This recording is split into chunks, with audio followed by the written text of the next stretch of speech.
오늘 또 그 영양 불균형 혹은 자세 불량으로 인한 측만증과 성장통에 대해서 말씀드려보죠.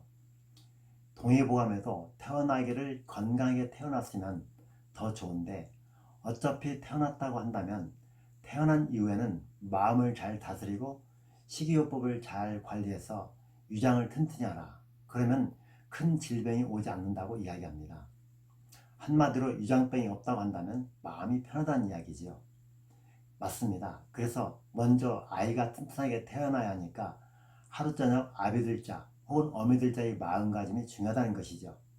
술 한 잔 드시고 자녀를 만드는 게 아니라 정말 아비들자와 어미들자의 마음가짐이 중요해서 태중에서 있을 때부터 잘 관리해야 한다는 것입니다. 어떻든 요즘 현대인들이 아주 영양이 풍부한 음식들을 잘 먹는데도 왜 간혹 영양 불균형이 따라오거나 측만증이 심한 아이들 만납니까? 또 왜 잘 먹는데도 영양 불균형이 따를까요? 앞서 말씀드렸습니다만 잘 먹는데도 불구하고 소화불량 때문에 그렇습니다. 성인들 같으면 표재성 위염이나 밀환성 위염 또는 위축성 위염 등과 또는 유궤양이라든가 신경성 위염 등 다양한 조직학적으로 병명들이 나오지요.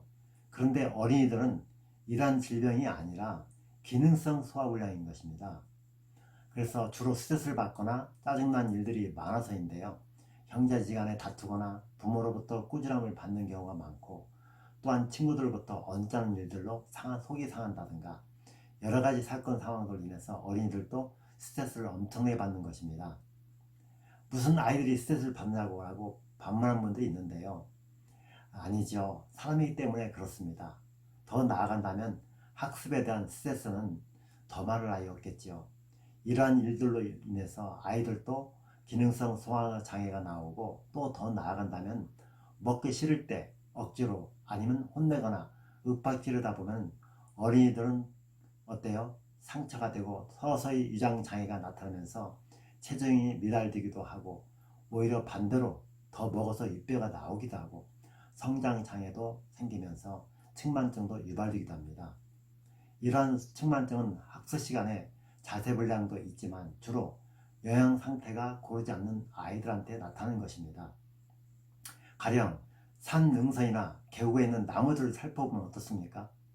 계곡에 있는 나무들은 쭉쭉 뻗어서 하늘로 치솟고 있는데 능선에 있는 나무들은 곱게 성장한 나무들이 많지 않고 오히려 지그재그 굽어진 나무들이 많지 않습니까? 그것은 수분과 영양분의 차이라고 보는 것이죠. 이렇듯 식욕이 부진하고 성장이 느리고 성장통이 나타난다면 측만증도 나타날 수 있는 만큼 잘 살펴야 될 것입니다. 측만증은 눈에 보이기 시작하면 치료가 어렵거나 늦습니다.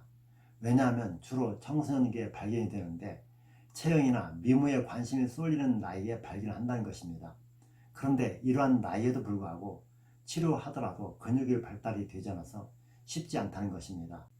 그래서 교정도 나이 들어서 하는 이유입니다. 마찬가지로 요즘 한의원에서 추노요법을 많이 하는데 예전에는 일들을 많이 해서 근육들이 튼튼한 상태에서 교정을 하면 잘 유지가 되었는데 요즘은 힘든 일보다는 머리를 쓰거나 가벼운 노동력으로 근육들이 약해 있어서 교정이 잘 이루어지지 않습니다.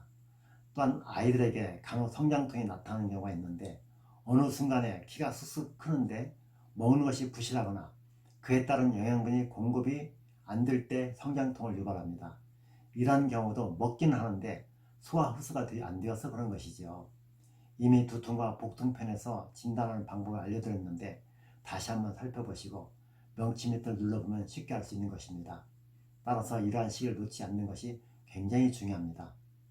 옛말에도 호미로 막을 것 가래로 막는다고 하는데 요즘은 가래가 아니라 불조로 막아야 한다고 이야기를 합니다. 그만큼 속도가 빠르게 진행되기 때문입니다. 다음 시간은 급한 마음의 질병을 부른다는 주제로 말씀을 드리겠습니다. 도움이 되셨습니까? 감사합니다.